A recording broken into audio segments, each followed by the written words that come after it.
Hey! Salut, salut! Essai numéro 2. Ça a l'air que sur mon autre caméra, le micro fonctionnait pas. Donc, je vais attendre de voir. Ça semble fonctionner, mais je vais attendre de voir ceux qui vont se connecter pour voir si le son, cette fois-ci, apparaît. Parce que tantôt, on lisait sur mes lèvres, semble-t-il. Mais oui, mon son était ouvert. C'était que ça se rendait pas. Donc, je me connecte aux énergies en place, je recommence mon petit speech. En fait, je fais les tirages généraux comme ça à chaque semaine. Là, on va regarder pour la semaine du 8 au 14 novembre 2020. Bon, là, le son est bon. Super! C'est ça, c'était ma caméra que je sais pas pourquoi le son était pas ouvert. Mon ordi, le son était ouvert et là, j'ai changé de caméra et tout va bien. Donc, bonjour Lorraine, bonjour Monsieur François. Je me rebranche aux énergies collectives. On va regarder ensemble ce qui nous attend pour mieux se préparer, mieux gérer. Et comme je disais tantôt, si jamais tu as des personnes qui te viennent en tête durant la vidéo, peut-être que la vie a à passer à travers toi pour que les messages se rendent. Peut-être que cette personne-là ou ces personnes-là ont à entendre ça. Si tu partages la vidéo, je te remercie. Je mets toujours ça sur ma page Facebook Le Meilleur pour moi. D'ailleurs, si tu n'as pas aimé ma page, je t'invite à le faire. Et aussi sur ma chaîne YouTube, où dans le fond, tu peux t'abonner et tu peux l'écouter à un endroit ou à l'autre. Et si tu as besoin de guidance personnalisée avec ce que tu vis, on peut faire ça par caméra. Il n'y a pas de problème avec ça. En énergie, il n'y a pas de problème. Ah, salut ma belle Chloé! Merci, je te souhaite une belle journée aussi. Coucou Louise! Et c'est ça, on peut défaire des nœuds que j'appelle avec le tarot, dans le fond, en me connectant à l'énergie des gens, un peu comme je fais en tirage général. Sauf que, évidemment, en tirage général, ben, des fois, ça nous parle un petit peu plus que d'autres et on a à ajuster avec ce qu'on vit. Mais en tirage personnalisé, là, c'est vraiment axé sur ton énergie à toi. Et en fait, ben, on peut passer à autre chose, défaire des patterns, comprendre ce qu'on vit, se libérer, avoir plus de conscience, mieux vivre ce qu'on a à vivre. Le tarot nous permet tout ça. En tout cas, de la façon que moi je l'utilise, parce qu'il y a plein de façons d'utiliser. Là, il nous manque une carte qui se laisse désirer à me tomber dans la main. Donc, on est prêt à commencer. Allons-y. Ça commence super bien. On a le 10 de coupe. Le 10 de coupe, c'est la carte du bonheur. Particulièrement en famille, en amis, en amour aussi, en amitié. Mais ça commence la semaine sur avoir le désir d'être mieux, d'être plus heureux ou de profiter de ce bonheur-là. Parce que, tu sais, si je me réfère au tirage des dernières semaines et dans les énergies, ça brasse, hein? Donc, si cette semaine, on a une petite accalmie pour profiter, ben c'est merveilleux, profitons-en. Donc, ce que je vois ici, c'est que pour certaines personnes, si c'est pas, si la vie est pas de ce niveau-là de bonheur, parce que le 10 de coupe, c'est une satisfaction, un bonheur. Si tu te sens pas à ce niveau-là, ben, on va voir avec la suite des cartes, mais il y a des choses qu'on peut faire, auxquelles on peut accéder, ou des outils qu'on peut utiliser. Mais le but est d'arriver à ce bonheur-là ici. Ensuite, intéressant, on a le 7 de bâton. Le 7 de bâton nous dit d'arrêter d'être sur la défensive. Quand je disais que la suite des cartes nous montrerait comment accéder, ben voilà un des aspects qu'on peut utiliser, dans le fond. Et je t'invite à regarder comment tu es. dans tes interactions. Parce que tu sais, parfois, on met la faute facilement sur les autres en voyant comment eux agissent et en ayant toujours l'impression que ce qu'on vit de plate, de difficile, de perturbant, de dérangeant, que ça n'arriverait pas si les autres agissaient d'une façon correcte. Ici, le 7 de bâton nous dit arrête d'être sur la défensive, arrête de t'attendre au pire, arrête de supposer des choses, tu sais, que ça va mal aller. Et ce que je vois particulièrement ici, c'est concernant des jugements, en fait, qu'on peut avoir avec, ça peut être au niveau des amis, de la famille, du travail, du couple, mais c'est l'occasion est là, les cartes nous montrent ça, de regarder comment moi je suis dans mes interactions. Si j'ai constaté dans le passé qu'une personne était, je sais pas moi, difficile d'approche, que son ton était sec, que cette personne-là était souvent désagréable dans sa façon de s'exprimer ou de s'exprimer envers moi, je peux m'être braqué contre cette personne-là, volontairement ou non, consciemment ou non. Et c'est de ça que le 7 de bâton me parle ici. Et si j'ouvrais à une nouvelle façon de voir cette personne-là? Et si je lui donnais une chance? En fait, ici, je parle pas de ce qui est... Tu sais, je dis toujours, on n'a pas à tolérer ce qui n'est pas tolérable et on n'a pas à accepter ce qui est inacceptable. Mais, parfois, dans certaines situations, si on ouvre en arrêtant de penser que cette personne-là me veut du mal ou va me faire mal et que je m'ouvre tout en restant à l'écoute de comment je me sens, en continuant de mettre mes limites, de m'exprimer, de faire ce que j'ai à faire, de m'écouter, je peux laisser à cette personne-là l'occasion d'agir différemment avec moi. Parce qu'on se sent les uns les autres. Hein? Qu'on le sache ou non, qu'on en soit conscient ou non. Et ce que je vois ici, c'est que si j'ai cette attitude-là de fermeture envers quelqu'un, automatiquement, cette personne-là va agir de façon... elle va sentir ça et elle va agir la plupart du temps comme je veux pas qu'elle agisse. Donc, j'ai une fermeture envers quelqu'un, je suis sur la défensive et sans le vouloir, je mets l'autre aussi sur la défensive. Et là, ben, c'est des égos qui s'entrechoquent. C'est des réactions, c'est action-réaction, on joue dans les blessures. C'est pas nécessairement agréable. Alors, ici, les cartes nous invitent à changer notre attitude pour voir si ça peut changer comment on vit les choses avec l'autre.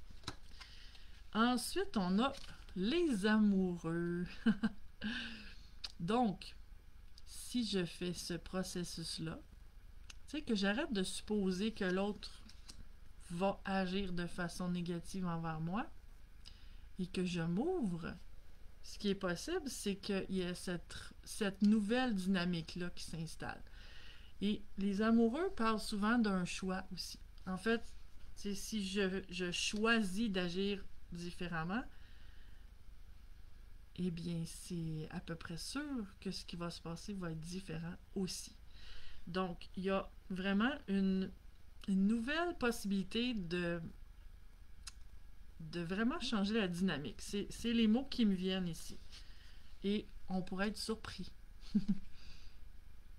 Ensuite, on a une carte à l'envers. Je la montre à l'endroit, c'est le roi d'épée. Donc, le roi d'épée, c'est celui qui est tranchant. En fait, je le vois de façon positive, ce roi d'épée-là, mais le fait qu'il soit à l'envers ici, ça me semble indiquer, ça me fait revenir à ce que je disais tantôt.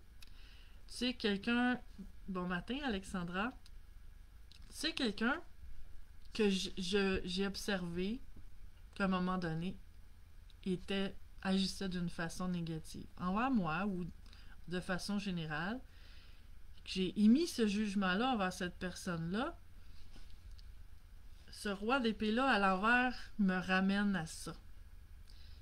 Parce que le roi d'épée, c'est une personne qui est... C'est une bonne personne, là. Le fait qu'elle soit à l'envers, ce que je vois ici, c'est que c'est ma perception. Peut-être que cette journée-là, cette personne-là filait pas et avait un comportement un peu plus négatif. Ça arrive à tout le monde. Peut-être que pour une raison ou une autre, des fois, on n'a pas à comprendre nécessairement de où ça vient le nœud. Mais une chose est sûre ici, je trouve ça vraiment beau, je trouve ça merveilleux, parce que ça montre, puis ça, je l'ai vécu tellement de fois dans ma vie, en appliquant ce que je suis en train de dire ici, que ça change la relation. Et ça marche pas à tous les coups, évidemment. Mais dans plusieurs cas, ça peut fonctionner. C'est que j'arrête d'étiqueter l'autre.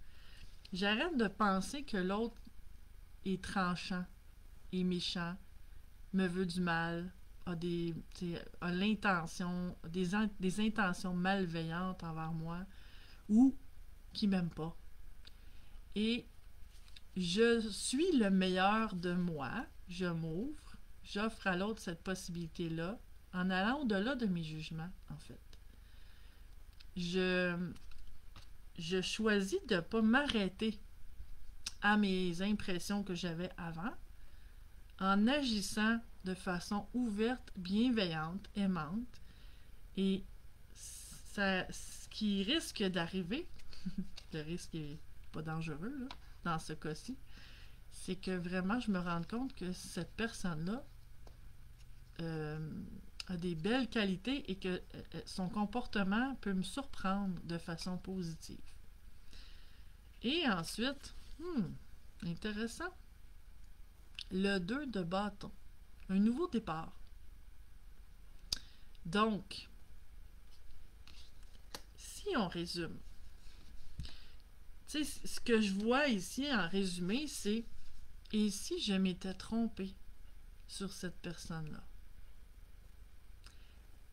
Et que, en arrêtant de penser que cette personne-là est négative pour moi, je peux amener, moi, en changeant mon comportement, je peux amener la relation à un autre niveau et que ça reparte sur des vraiment meilleures bases. Et vraiment ici, là, je sens que pour les personnes qui vont appliquer ce que les cartes nous proposent, parce qu'on a toujours le choix, hein? Tu sais, je peux continuer de me braquer contre cette personne-là, de la détester, de m'attendre au pire.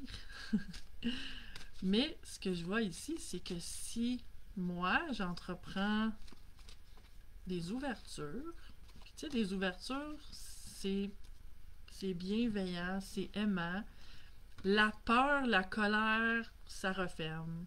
L'amour, la bienveillance, la bonté, ça ouvre. Tu sais, au lieu d'attendre que l'autre change, et si moi, j'amenais ce changement-là, et si moi, j'étais amour, pour amener la relation à un autre niveau. Comme je disais tantôt, ça se peut, c'est pas impossible que dans certaines situations, l'autre continue de se fermer à moi. Par contre, dans beaucoup de situations, ça va changer.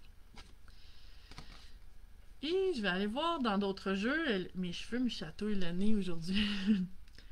On va aller voir pour un petit peu plus de précision, des petits messages supplémentaires. Et on a une carte que je suis allée tirer dans le jeu que j'ai créé avec mon ami Marc-Claude Lachance. Les mandalas de l'âme. On a vie terrestre. Même si ma vie forme un ensemble qui me paraît imparfait, chaque morceau qui la compose a sa place. Et si ça dépendait de ma vision? Et si je changeais mon regard et que, dans le fond, la situation changeait? C'est une belle invitation. que les cartes nous offrent cette semaine. Je vais aller tirer une autre carte pour voir un petit peu plus de détails. Qu'est-ce qu'on a ici en stock?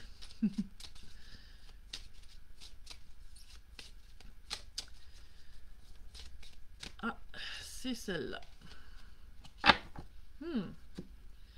On a la carte du courage. Ça se peut.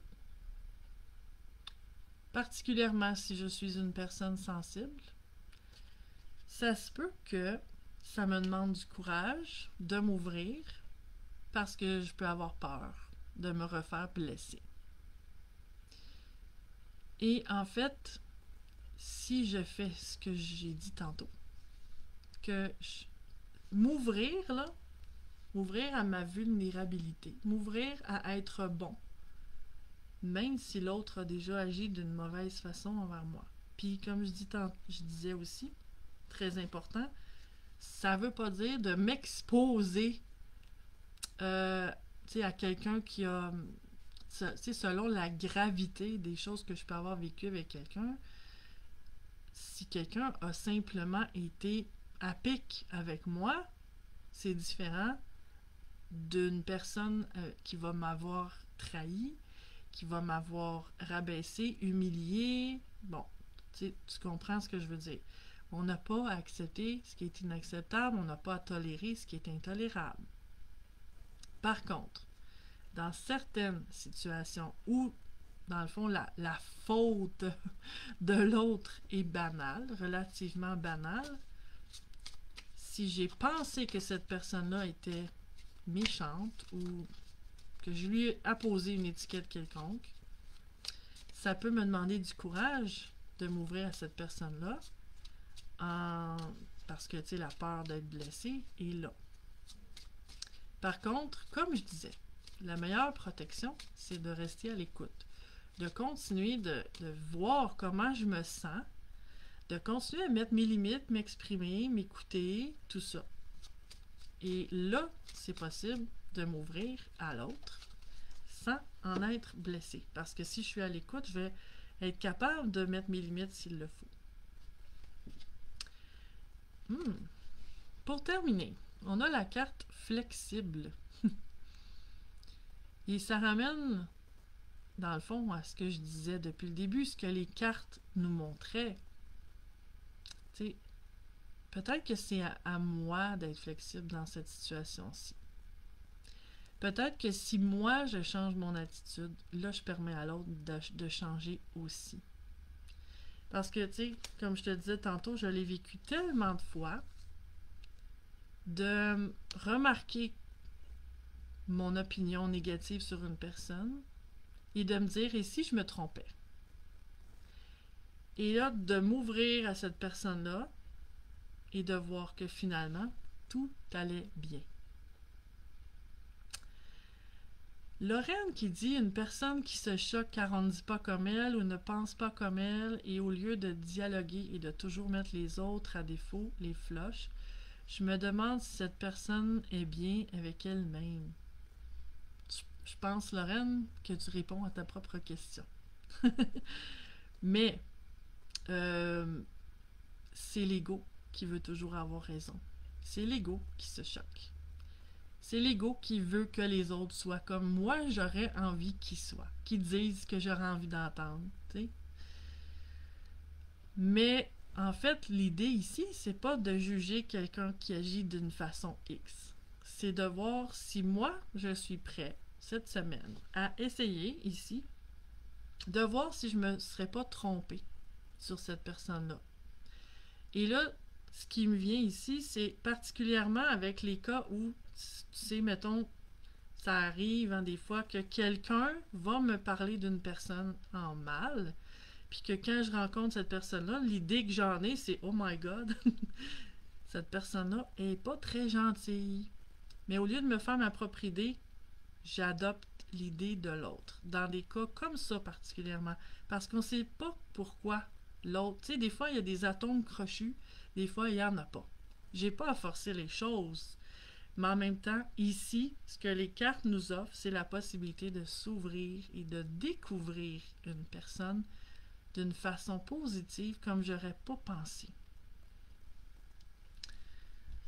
Louise qui dit toxique, moi je me dis que sa vie n'est pas la mienne. Exactement. On ne sait pas toujours les raisons conscientes ou inconscientes qui font que les gens agissent comme ils agissent. Il y a toujours des raisons, d'une façon ou d'une autre. Et chacun fait ses choix. Il y a des gens qui ont envie de se fermer. Ici, ben, on peut créer aussi. Tu sais, je peux pas m'empêcher de faire des liens avec le COVID parce que c'est devenu notre réalité des derniers mois. Et peut-être que dans certains cas, ici, ça va parler de gens qui n'ont pas la même opinion que nous aussi. Tu sais, comme tu disais, Lorraine. Et si j'offrais à l'autre qui pense pas comme moi la possibilité de pas penser comme moi et de lui montrer qu'on peut penser différemment et ne pas saillir. On peut être différent, agir différemment, avoir des besoins différents, des opinions différentes, mais on peut quand même s'aimer. On peut quand même avoir une belle relation. Et si j'ouvrais cette porte-là pour l'autre, en lui disant ça simplement, en lui exprimant que même si cette personne-là pense différemment de moi, ben je l'aime quand même, puis je la respecte dans son opinion. Lorraine qui dit, c'est que très souvent, quand une personne est vraie et honnête, ils se font souvent détester. Pourtant, la personne ne raconte pas n'importe quoi et ne ment pas. Ben, chacun a sa vérité. Et oui, c'est vrai que parfois la vérité choque, mais en même temps, est-ce que c'est ma vérité ou c'est la vérité cosmique qui est vraie dans toutes les situations? Je dis toujours ici sur la Terre, tout est possible du plus horrible au plus merveilleux. Chacun choisit sa façon de voir. Il ne faut pas comparer une personne avec une autre. Chacun pense et agit selon ses besoins. Exactement, comme dit Lorraine. Et aussi, parfois, ben, on pense que les gens agissent d'une certaine façon en ayant des intentions mauvaises ou méchantes, tandis que parfois, ils font juste se protéger.